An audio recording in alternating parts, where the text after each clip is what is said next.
अतुल्य, पराक्रमी, धर्माभिमानी, स्वराज्याभिमानी, शूर, अजिंक्य राजा म्हणजेच धर्मवीर छत्रपती संभाजी महाराज। तुळापूर आणि वडूबुद्रुक या 2 ठिकाणी छत्रपती संभाजी महाराजांची समाधी आहे। नमस्कार मंडळी, मी मधुरा आणि अनवट वाटामध्ये आपलं खूप मनापासून स्वागत।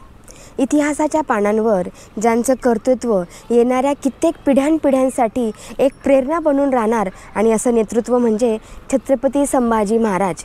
तर ह्या छत्रपती संभाजी महाराजांचा जन्म 14 मे 1657ला पुरंदरच्या किल्ल्यावर झाला आणि वयाच्या अवघ्या 32व्या वर्षी त्यांचा झंझावाती जो प्रवास होता तो थांबला, तो तुळापूर या ठिकाणी। म्हणजेच 11 मार्च 1689ला त्यांची प्राणज्योत मालवली आणि तेच हे ठिकाण म्हणजेच श्री क्षेत्र तुळापूर।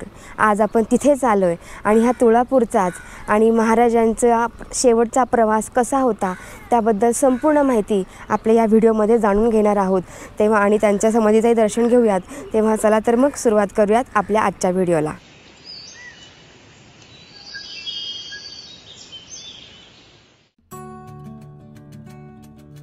तुळापूरकडे पोहोचताना समोरच कमानीवर छत्रपती संभाजी महाराजांचं सिंहाशी सामना करतानाचं शिल्प आहे आणि हे पाहूनच आत प्रवेश करतो। आपण आळंदी इथे आलो होतो आणि आळंदीपासून जवळच 14 किलोमीटरवर तुळापूर आहे। तर तुळापूर हे पुण्यापासूनही 35 किलोमीटर अंतरावरच आहे, फार काही नाही आहे। तेव्हा कोणीही आपण म्हणजे अगदी 1.5 तासामध्ये पुण्यातनं इथे येऊ शकतो। तर जेव्हा तुळापूरला आपण इथे येतो तेव्हा इथे आधी आल्यानंतर आपल्याला कवी कलश यांची समाधी पाहायला मिळते आणि कवी कलशांच्या समाधीच्या पुढेच छत्रपती संभाजी महाराजांची समाधी आहे। आत प्रवेश केल्यावर सुरुवातीलाच संभाजी महाराजांचे मित्र, सल्लागार आणि काव्य सम्राट कवी कलश यांची समाधी पाहायला मिळते। आयुष्यभर त्यांनी छत्रपती संभाजी महाराजांना साथ दिली, ती अगदी मृत्यूच्या दारापर्यंत। आणि इथून पुढेच संभाजी महाराजांची समाधी आहे। तर इथे आपल्याला छत्रपती संभाजी महाराजांच्या 2 समाधी पाहायला मिळतात, एक तुळापूर इथे आणि एक वढू ह्या गावात। तर तुळापूर इथे संभाजी महाराजांची हत्या करण्यात आली होती, त्यामुळे त्यांचं इथे एक समाधीस्थान आहे। जिथे त्यांचे समाधी मंदिर आहे तिथे त्यांच्या अर्धपुतळ्याच्या खाली एक कलशामध्ये त्यांच्या अस्थी ठेवलेल्या आहे असं म्हणतात। तर वढू गावात त्यांचा अंत्यसंस्कार करण्यात आला होता आणि त्यामुळे त्यांची तिथेही एक समाधी आहे। तुळापूरच्या याच ठिकाणी छत्रपती संभाजी महाराजांची समाधी आहे, जिथे त्यांचे हाल करून हत्या करण्यात आली।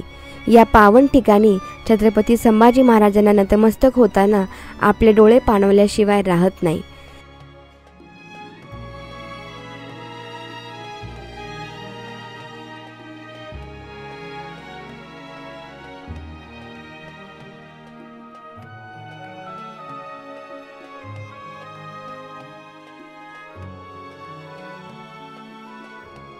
संभाजी महाराजांच्या समाधीस्थळाच्या पुढे आणखीन एक जे ठिकाण आहे ते म्हणजे जिथे संभाजी महाराजांचा पूर्णाकृती पुतळा आहे तिथेच आता आपण आलो आहे। त्या पुतळ्याच्या मागे भगवा फडकतो आहे, त्यांच्या हातामध्ये तलवार आहे आणि ते वरती आकाशाकडे पाहून त्या आकाशाला जणू काय गवसणी घालण्याचा प्रयत्न करतायत। अशा प्रकारे ही जी मूर्ती आहे ही अतिशय सुंदर अशी आहे। छत्रपती संभाजी महाराजांच्या वाट्याला लहानपणापासूनच दुःख होतं। वयाच्या अवघ्या 2.25 वर्षांची असताना त्यांच्या मातोश्री महाराणी सईबाईंचं निधन झालं आणि छत्रपती शिवाजीराजे तर सतत रयतेच्या कल्याणासाठी घोडदौड आणि मोहीम यात व्यस्त असायचे। अशावेळी संभाजीराजांना वाढवण्याची जबाबदारी मातोश्री जिजाऊंकडे आली। संभाजीराजे मासाहेबांच्या देखरेखीमध्ये चालणं, बोलणं, लिहिणं तर शिकलेच, त्याबरोबरच वेगवेगळ्या कला आणि विद्यांमध्ये पारंगत झाले। त्यांनी व्यायामसुद्धा जोपासला। मल्लखांब, भालाफेक, दांडपट्टा, घोडेस्वारी, तलवारबाजी यातही ते माहीर झाले। तेव्हाच्या काळात घोड्याला बेफाम पळवणारा आणि एका पायावर वळवणारा एकच योद्धा होऊन गेला आणि ते योद्ध्याचं नाव म्हणजे छत्रपती संभाजीराजे। इथे जी छत्रपती संभाजी महाराजांची समाधी आहे त्या समाधी मंदिराच्या मागेच संगमेश्वराचं मंदिर आहे, तिथे आता आपण जाऊयात। तर त्या मंदिराबद्दलची माहिती अशी की या मंदिराचा जो जीर्णोद्धार होता ते शहाजीराजे यांनी केला होता आणि त्याचं उद्घाटन हे जिजामाता यांच्या हस्ते झालं होतं। तेव्हा आता तिथे आपण जाऊयात।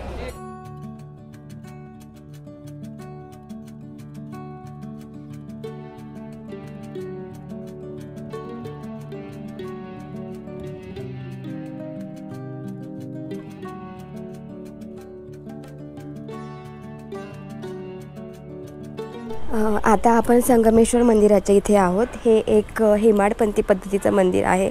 अतिशय पुरातन असं मंदिर आहे. आजही याची जी स्थिती आहे अगदी सुस्थितीत असं हे मंदिर आहे. जेव्हा आपण मंदिरामध्ये प्रवेश करतो तेव्हा मंदिरामध्ये प्रवेश केल्यावर आपल्याला एक दगडी दीपस्तंभ पाहायला मिळतो आणि त्याबरोबरच जेव्हा आतमध्ये आपण प्रवेश करतो तेव्हा एका बाजूला विठ्ठल रुक्मिणी आणि दुसऱ्या बाजूला गणपती असे दोन्ही बाजूला दोन देव आपल्याला पाहायला मिळतात. आणि आतमध्ये जेव्हा आपण प्रवेश करतो तेव्हा आतला जो गाभारा आहे तो प्रचंड मोठा आहे आणि आतमध्ये सुंदर आणि पुरातन अशी शिवपिंडी आहे.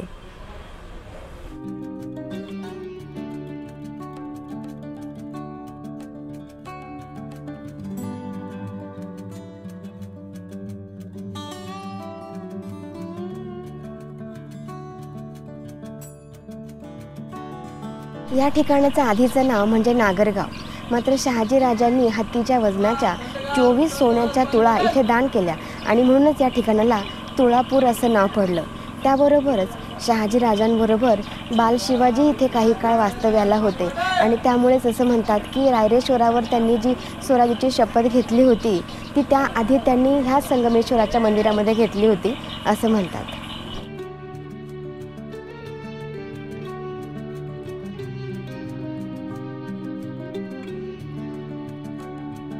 तुळापूर ज्या ठिकाणी आहे त्या ठिकाणी आपल्याला 3 नद्यांचा संगम पाहायला मिळतो. तर त्यातली एक नदी म्हणजे आळंदीवरून येणारी इंद्रायणी, भीमाशंकराच्या दाट जंगलातून वाहत येणारी भीमा आणि भीमेचीच उपनदी असणारी भामा. तेव्हा ह्या 3 नद्यांचा संगम आपल्याला इथे पाहायला मिळतो.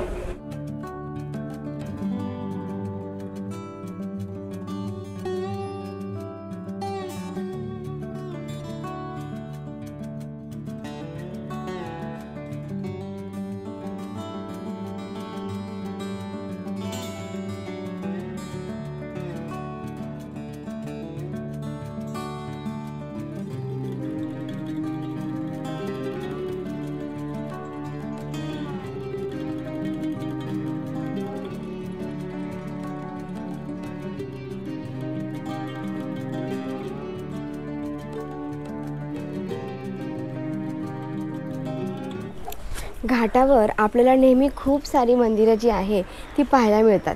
तर इथे संभाजी महाराजांच्या समाधीच्या इथे आल्यावर आपल्याला अमृतेश्वराचं मंदिर जे होतं त्याचं आपण दर्शन केलं.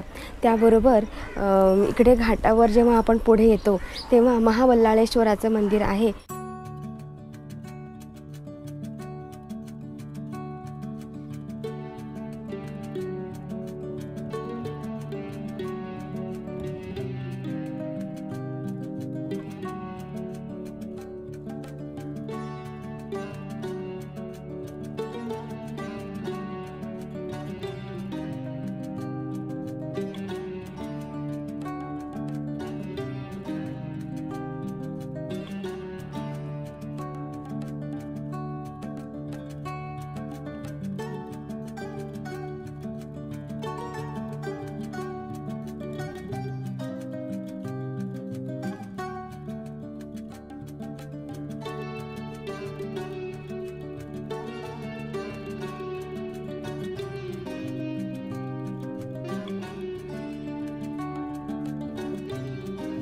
छत्रपती संभाजींच्या शरीराचे तुकडे गावकरी लोकांनी गोळा करून त्यांचा अंत्यविधी ज्या ठिकाणी केला ते ठिकाण म्हणजेच वढू बुद्रुक, जिथे महाराजांची दुसरी समाधी आहे.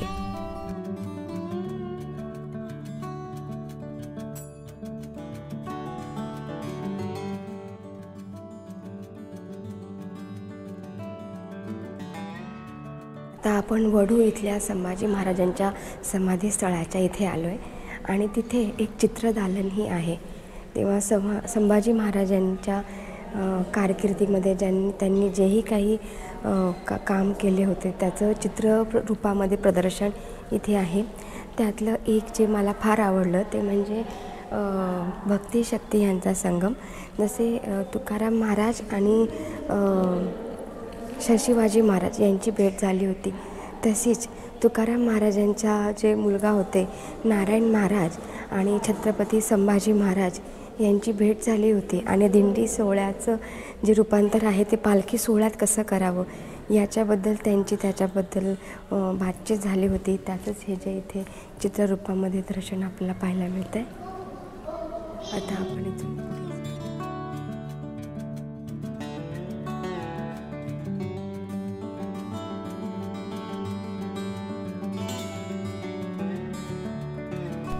औरंगजेबाने छत्रपती संभाजींचे अतोनात हाल केले.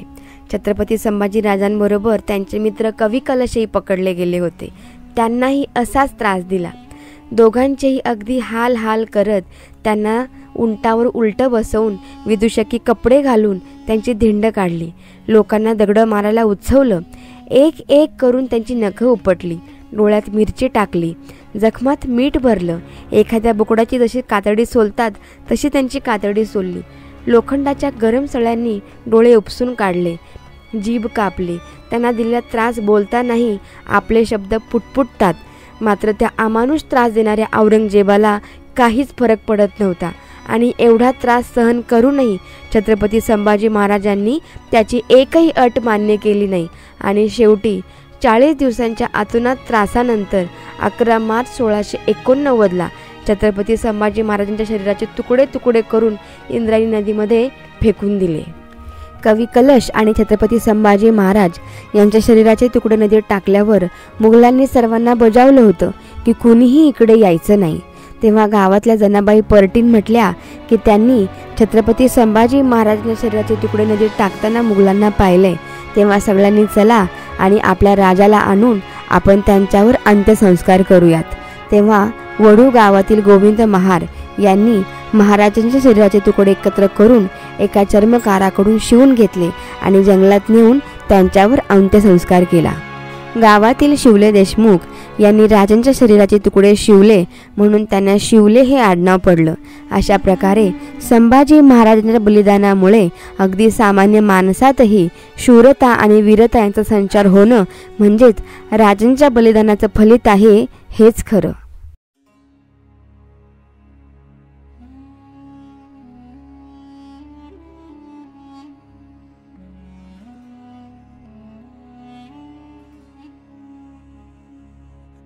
औरंगजेबाने छत्रपती संभाजीराजांना पकडल्यावर 3 अटी घातल्या. म्हटलं याचं उत्तर दिल्यावर आम्ही तुम्हाला जीवदान देऊ. पण औरंगजेबाचे प्रश्नही त्याच्यासारखेच मतलबी. तर पहिली अट अशी की छत्रपती संभाजींनी औरंग्याला बादशाह म्हणावं. दुसरी अशी की मराठ्यांचा सर्व खजाना कुठे तो सांगावा आणि मुघलांना द्यावा. आणि तिसरी आणि शेवटची अट म्हणजे संभाजीराजांनी आपला धर्म सोडून इस्लाम धर्म स्वीकारावा. हे ऐकताच कडाडले राजे आणि म्हणाले, औरंग्या तुला आम्ही बादशाह मानतच नाही. मराठ्यांचा खजाना पाहायचा असेल तर तो प्रत्येकाच्या मनात आहे. तो आहे स्वराज्याच्या रूपात आणि सह्याद्रीच्या गडकोटात. राहिला प्रश्न तो धर्म बदलण्याचा. आम्ही या मातीत जन्माला आलो आणि मातीसाठीच लढलो. तेव्हा या मातीचा धर्म हाच आमचा स्वधर्म. तेव्हा धर्म बदलण्याचा तर प्रश्नच उरत नाही. आणि औरंगजेब संभाजीराजांच्या डोळ्यातील हे तेज पाहून घाबरला. तो त्याच्या आसनावरून उठून खाली बसला. तेव्हा कवी कलश उद्गारतात, राजन तुम हो साचे, खूप लढे हो जंग, देख तुम्हारा तेज तखत तजत औरंग.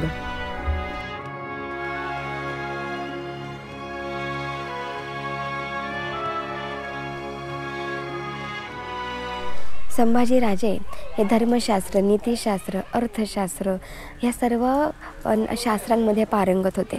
त्याचबरोबर त्यांना तब्बल 1 नाही, 2 नाही, 3 नाही तर 16 भाषांचं ज्ञान होतं. ज्यामध्ये मराठी, तमिळ, तेलुगू, कन्नडा, उर्दू, फारसी, हिब्रू, इंग्रजी, पोर्तुगीज या भाषांचा समावेश होतो. त्याबरोबरच त्यांनी 4 ग्रंथ लिहिले होते. तर राजकारणावर टिप्पणी करणारा त्यांचा ग्रंथ म्हणजे बुधभूषण आणि नायिकेभेदा. तर अध्यात्मावर टिप्पणी करणारा त्यांचा ग्रंथ म्हणजे नखशिखा आणि 7 शतक. या प्रकारे त्यांनी 4 ग्रंथही लिहिले होते. या व्यतिरिक्त त्यांना शरीर सौष्ठवाचंही आवड होती आणि त्यांनी घोडेस्वारी, तलवारबाजी या इतर अनेक कलांमध्ये पारंगत केलं होतं. त्यामुळे मला असं वाटतं जर आपल्याला संभाजीराजांना खरंच जर श्रद्धांजली व्हायची असेल ना मित्रांनो, तर माझं असं म्हणणं आहे की शिवाजी महाराजांकडून संपन्न राष्ट्रासाठी आपलं आयुष्य संपन्नपणे कसं जगावं आणि राष्ट्र संपन्न कसं घडवावं हे शिकण्यासाठी शिवचरित्र पाहावं आणि वेळ पडली तर मरणाचं स्वागत करून आपलं आयुष्य राष्ट्रासाठी झोकून कसं द्यायचं तर हे संभाजी महाराजांकडून शिकावं. संभाजी महाराजांचं चरित्र थोडक्यात पण सविस्तर मांडण्याचा आम्ही आपल्यासमोर प्रयत्न केला आहे. तेव्हा जर हा प्रयत्न आपल्यापर्यंत पोहोचला असेल तर एक लाईक करून कमेंटमध्ये जय शिवराय, जय संभाजीराजे लिहून आपल्या प्रतिक्रिया आमच्यापर्यंत नक्की पोहोचवा. धन्यवाद.